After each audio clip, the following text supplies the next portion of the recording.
اعوذ باللہ من الشیطان الرجیم، بسم اللہ الرحمن الرحیم۔ کما انتم تعرفون نحن نبدأ وندرس الدرس وهو یوخذ من حیاتی لأحمد امین۔ اليوم انا ادرس اقتباسین اخیرین لهذا الدرس، وهذان اقتباسان وهو يتعلقان من الكتاب الشهير حياتي كما أنتم تعرفون هو قد ترك تأثيرات كثيرة على الأدب العربي وكذلك على الطلبة والطالبات وعلى الكتاب وأرباب القلم، يعني هذه الكتابات له أثر عميق بحيث الأسلوب، بحيث التراكيب، وبحيث التنظيم لهذه السوانح، وهي تتعلق بحياة أحمد أمين. وهو يقول: ذهبت إلى فندق مرة فقال لي صاحبه، کہتے ہیں کہ ایک بار میرا ایک ہوٹل میں جانا ہوا تو اس کے مالک نے مجھ سے یہ کہا: لیس عندی مکان خال، کہ میرے یہاں کسی طریقے کی کوئی گنجائش، کوئی کمرہ نہیں ہے۔ وَإِذَا بِمُطْرِبِش یاتی بعدی فیخلق لہ المکان، اور میرے بعد جب ایک ٹرکش ٹوپی والا آتا ہے تو وہی آدمی اس سے یہ کہتا ہے، اس کے لیے وہ مکان پیدا کر دیتا ہے، جیسے ایسا لگتا ہے کہیں سے لا کر۔ وَأَصْحَبُ مَرَّةً إِلَى مَكْتَبِ الْبَرِيدِ فَأَقِفْ أَنَا وَمُطْرِبِش أَمَامَ الشُّبَّاكِ وَقَدْ أَتَى الْمُطْرِبِش بَعْدِي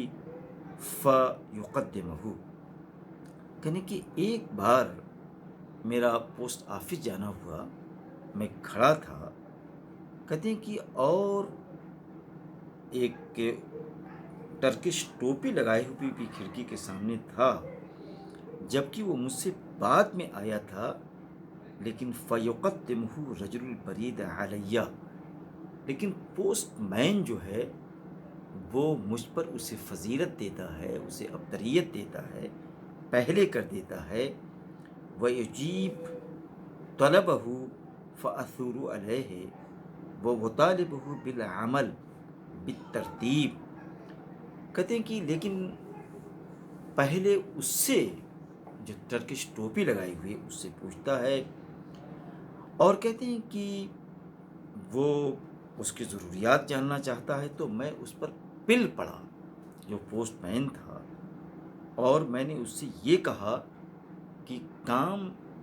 کہتے ہیں کہ لائن سے، ترتیب سے کیجئے، اور ترتیب بہت ضروری ہے۔ وَأَتَحَيَّأُ مَرَّةً لِرُكُوبِ الدَّرَجَةِ الْأُولَى فِي التَّرَامِ فَيَقُولُ لِلْكُمْسَارِيُّ تَعَالَ هُنَا مشیراً إلى الدرجة الثانية فتلك الدرجة الأولى، کہتے ہیں کہ ٹرام میں جب میں سوار ہوا تو جو اس کا کنڈکٹر تھا وہ مجھ سے یہ کہتا ہے کہ یہاں آؤ، اور پھر اشارہ کر کے کہتا ہے کہ یہاں بیٹھ جاؤ، یہ سیکنڈ درجے کا حصہ ہے، اور وہ جو ہے فرسٹ درجے کا، کہتے ہیں کہ درجہ ہے۔ تو کہنا یہ چاہتے ہیں، وَأَصْحَبُ، اسی طریقے سے وَأَصْحَبُ مَرَّةً إِلَى قَازِنٍ فی ضاحیۃ من ضواحی الاسکندریہ، اور اسی طرح ایک بار اسکندریہ کے ایک، کہتے ہیں کہ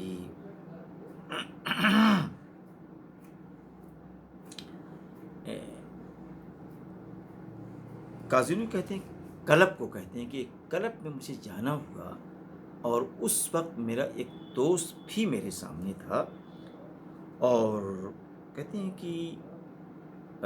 وہ معی صدیقی مطربش، اور میرے اس وہ دوست ترکی ٹوپی لگائے ہوئے تھا، فیسمح لہ الدخول، تو اسے اندر جانے کی اجازت دے دی جاتی ہے، وَأُمْنَعُ فَأَعُودُ مَعَهُ مُكْتَئِبًا خَجُولًا، اور کہتے ہیں کہ مجھے روک دیا جاتا ہے، تو کہتے ہیں کہ پھر میں اس کے ساتھ بہت شرمندہ ہو کر، پشیماں ہو کر، غمگین ہو کر واپس لوٹتا ہوں، وہاں کذا وہاں کذا۔ اور کہتے ہیں کہ اس طریقے سے میرے سامنے اور بھی بہت سے واقعات ہیں کہ پبلک جو ہے، یا انگلش کیپ اگر کوئی لگائے ہوا ہے، کوئی ٹرکش ٹوپی لگائے ہوا ہے، تو اس کے بالمقابل اگر کوئی مصری ہے، امامہ اس کے سر پہ ہے، تو کہتے ہیں کہ اسے ایک کہتر نگاہ سے اور ایک حقیر نگاہ سے اسے دیکھا جاتا ہے۔ کل ھذا رجح عندی رأی صدیقی، کہتے ہیں کہ یہ سب واقعات پیش آتے ہیں،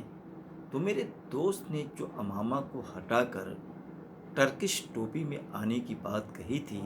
کہتے ہیں کہ اس کی بات میں مجھے کچھ دم اور خم نظر آنے لگا۔ فذهبت إلى الخياط وفصلت بزلتين، اور کہتے ہیں کہ میں درزی کے پاس گیا اور 2 کپڑے میں نے خریدے تاکہ اس کی سلائی کی جا سکے، اور کہتے ہیں اور اسی کے ساتھ ساتھ وہ شریط و تربوشن، میں نے ٹرکش ٹوپی بھی خریدی۔ وعدت إلى هذا النوع من اللباس بعد 27 سنہ، کہتے ہیں کہ مکمل 27 سال کے بعد اس طریقے کے لباس میں اپنے آپ کو دیکھنے جا رہا ہوں۔ کہتے ہیں منذ كنت تلمیذا فی مدرسۃ ام عباد، یہ بات اس وقت کی ہے جب 27 سال پہلے ام عباس اسکول میں پڑھتا تھا۔ وقد كنت نسیت رباط الرقبہ کیف یکون، اور کہتے ہیں کہ مجھے اس چیز بھی بھول چکی تھی کہ ٹائی کو باندھا کیسے جاتا ہے، یہ چیز بھی میرے ذہن سے نکل گئی تھی۔ فكنت ألجأ إلى من يربطه لي إلى أن تعلمته، وہ کہتے ہیں کہ پھر میں نے اس سلسلے میں ایک صاحب کا سہارا لیا تاکہ مجھے ٹائی باندھنے کے طریقے آ جائیں۔ وانتهزت فرصة افتتاح الدراسة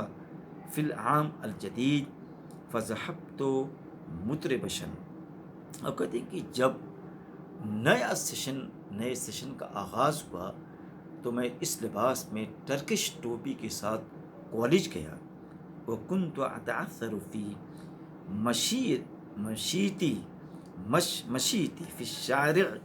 اور کہتے ہیں یہ سب اس لباس میں جب پہن کر میں سڑک پر چل رہا تھا تو میرے پیروں میں ایک ڈگمگاہٹ سے تھی، ایک ارتعاش سا تھا۔ وفی الکلیۃ خجلا من الناس، اور کہتے ہیں کہ کالج پہنچ کر مجھے لوگوں کی طرف سے ایک شرمندگی کا احساس ہوتا ہے کہ لوگ کیا کہیں گے۔ ومنہم من یستحسن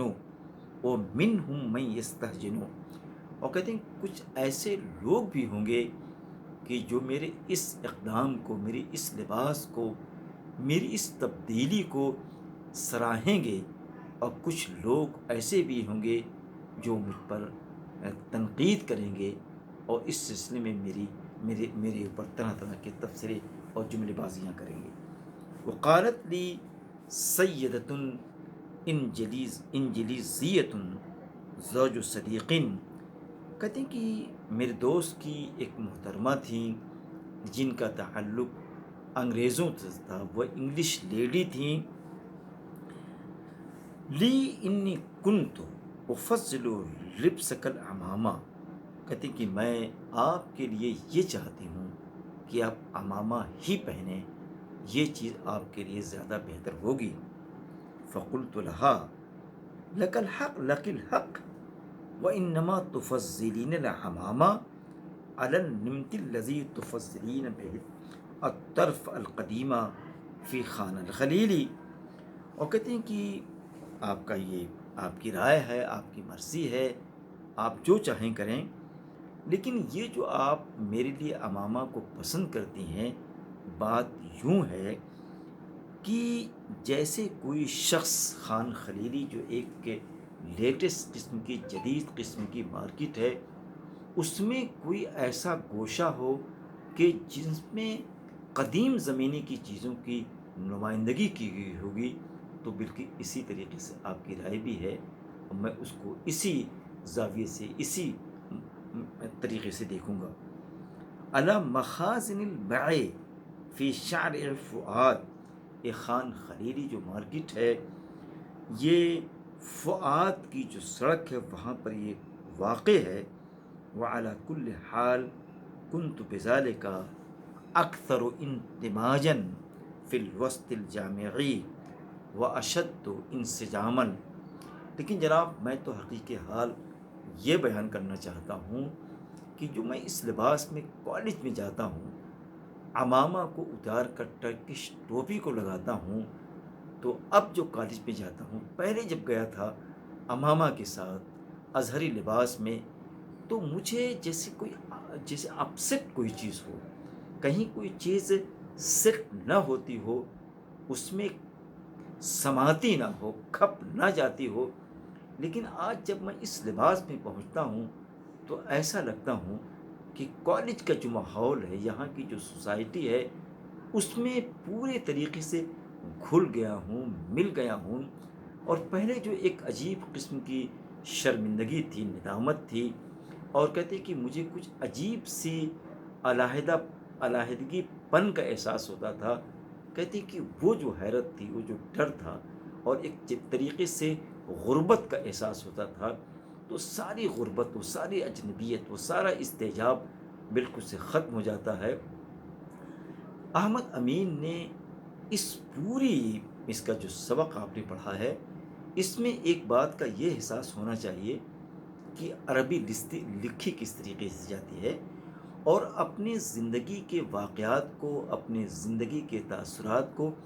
بیان کس طرح جاتا ہے۔ احمد امین کے اس انداز سے، اس تحریر سے، اس اسٹائل سے ہم بہت کچھ سیکھ سکتے ہیں۔ اور اسی طریقے سے یہ بات بھی اس سے منظر عام پر آتی ہے۔ دیکھیے، جہاں تک لباس کا تعلق ہے، لباس صرف ایسا ہو جو حیادار ہو، جس سے اعضاء چھپے ہوئے ہوں، ظاہر نہ ہو۔ لیکن ماحول کا اگر کوئی ایسا لباس ہے جہاں آپ اجنبیت کا شکار ہو رہے ہوں، تو اس ماحول کے لحاظ سے اگر آپ لباس کو اختیار کرتے ہیں تو دین اسلام کے لحاظ سے کوئی بری چیز نہیں ہے۔ لیکن ایک بات یہ کہنا چاہوں گا کہ احمد امین کی اس گفتگو سے یہ لگتا ہے کہ جیسے مغربیت پوری طریقے سے اس پر طاری ہو گئی تھی،